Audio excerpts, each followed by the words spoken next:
Hi guys, and welcome back to my channel. I am going to be doing a 33-week update and kind of let you guys know what's been going on. So if you haven't watched my 31, 32, go and watch that and you'll see that I was having a huge ulcerative colitis flare. I had an unsedated scope, have been on prednisone, and was feeling like I was going to go into preterm labor. That has gotten so much better. So it took about a week. I am now starting to taper down off the prednisone.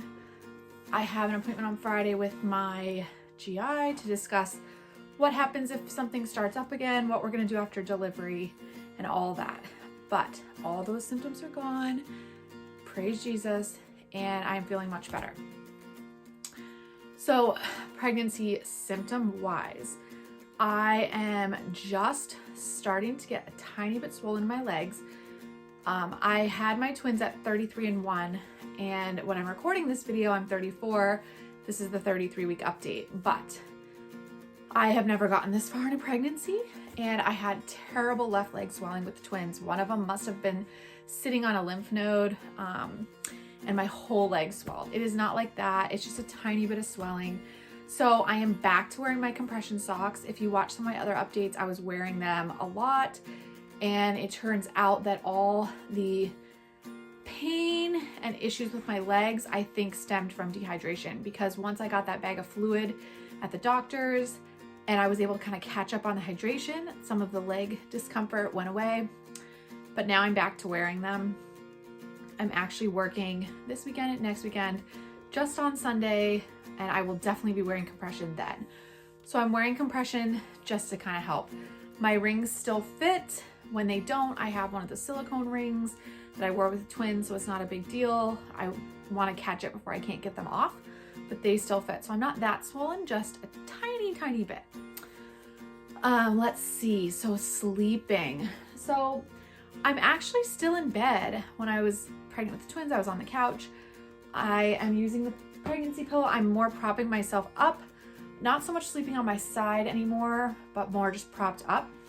My biggest issue is it does not matter what time of the night I stop drinking water, I am still getting up to pee, and I know that is completely normal. So getting up to pee is waking me up a couple times a night, and then I'm getting up kind of early, which is good. My twins sleep through the night. They are kind of unpredictable with when they wake up, but I do enjoy waking up and having like half hour to an hour to just kind of read and relax before they get up.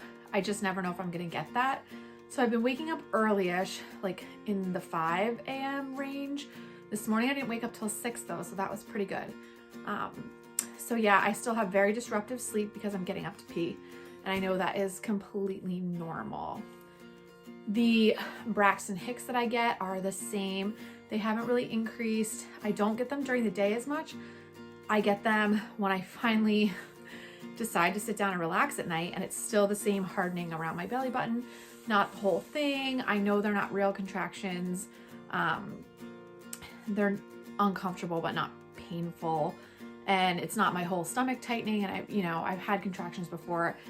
It's just the Braxton Hicks, and I'm trying to keep up with the water throughout the day, and it just tends to be when I'm trying to relax that I get these Braxton Hicks. As far as other pregnancy symptoms, honestly, there's not much. Struggling to bend over. Luckily, my son loves taking my socks off and putting them in the laundry, so he can't get the compression socks off because they're too tight, but he's been taking my normal socks off. He thinks it's great.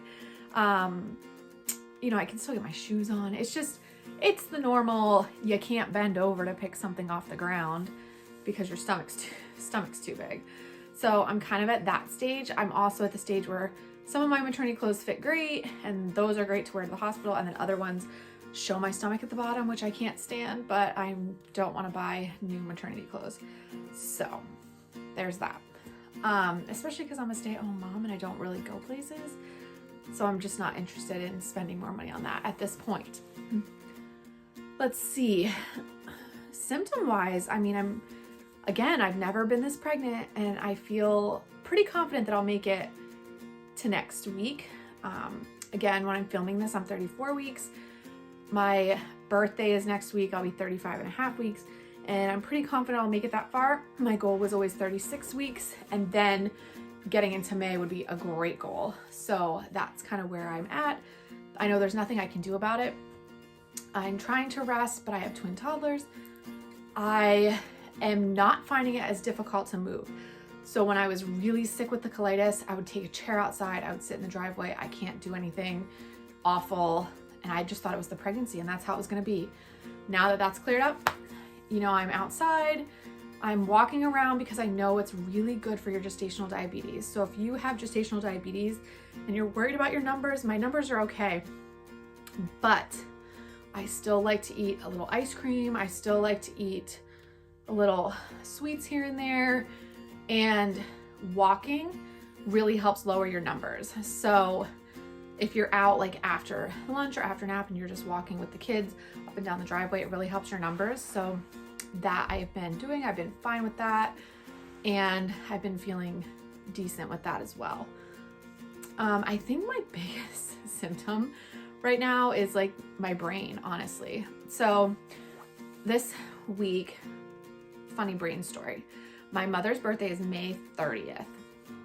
On March 30th, my aunt posted on Facebook a happy birthday message to my mom. Long story short, she was obviously confused.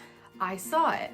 I was like, oh my gosh, I cannot believe what kind of person forgets their mother's birthday. I can't believe I almost forgot my mother's birthday.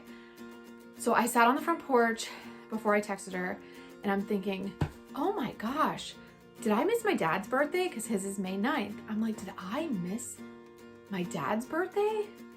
Not even thinking that my birthday's in April, and it hasn't happened yet, that our baby's due May 17th, hasn't happened yet. In my brain, I'm just thinking, I missed my dad's birthday, and I almost missed my mom's. And then I was like, but it's okay because my mom is much more sensitive to that stuff, and my dad's not gonna care. He's gonna be fine that I missed it. So I texted my mom, are you at work? Because she's working from home part-time, you know, with COVID. She's like, yeah. And I said, okay, well, I'll have to FaceTime you later for a happy birthday FaceTime. And she said, whose birthday? And I was like, yours, don't confuse me. And then all of a sudden it dawned on me, it's March. So anyway, we had a good laugh about it. And my mom was kind of like, yeah, you're pregnant, but how do we tell your aunt that my birthday is in May? So that, my brain has just been not great. So just little things like that where I'm like, it's like the dumbest thing. And I'm like, I can't believe I did that, or I forgot that, or something like that. I'm having a little bit of a hard time keeping up with the housework. I have been keeping up with laundry, yada, yada, but just a little bit of a hard time keeping up with it. But I'm kind of just letting it go, making a list day by day of what I need to do so that things get done slowly and I'm not totally overwhelmed with like cleaning my entire house in one day. As far as baby things go, we are on our way because I started very early. This week I sanitized all the pump parts. I sanitized bottles just in case we need them, and I sanitized pacifiers. So again, a little bit at a time, That's all you need to do. You don't need to go crazy. If you don't have the steam bags, I get them from Medela. That's just the brand. They are amazing. You wash your stuff, you put water in it, put it in the microwave, and it sterilizes it. Now, when I had my twins, they were all very picky about sterilizing. I had to sterilize every single time, and then I kind of stopped. So I know realistically, I probably won't sanitize every time, but every few times I'll sanitize while they're real young. So those bags are fantastic. So I got a lot of the sterilizing done. I've bought most of the stuff for our hospital bag. So make sure that you subscribe because I will be doing a hospital bag video, mainly because I'm always interested in what people pack in their hospital bag. And also when I delivered the twins, we weren't prepared and our hospital bag was not packed. My husband just threw stuff together. We were missing a ton of stuff. So this time I'm gonna be super prepared. I ordered a bunch of stuff to pack and I'm gonna share it with you. So make sure you subscribe and look for that video. That should be coming up. So yeah, so here we are. We just finished 33 weeks. Things are just rolling along. I honestly think, again, if you already have kids that you're dealing with, you don't notice your symptoms as much. And that's just kind of how it is. And yeah, we're just rolling along. At this point, I'm a little bit anxious to just get to the 36-week mark, get to May, and hopefully deliver a healthy, closer to full-term baby and not be in the hospital for a ton of time. And that's my dream. So hopefully that will be a reality. But I haven't had a lot of extra symptoms, and I just wanted to share that with you. It's been going well, just your normal uncomfortable, big, and that's it. Trying to rest as much as I can. Still trying to remember that I only have so much time left with just my twins, even though they sometimes drive me nuts. And that's where we are. So we're trucking along, getting ready, and I hope you will subscribe and follow along. I'll be posting an update next week for 34 weeks. Hospital bag is coming, and let me know if there's anything else you want to see. And I will leave you with a bump.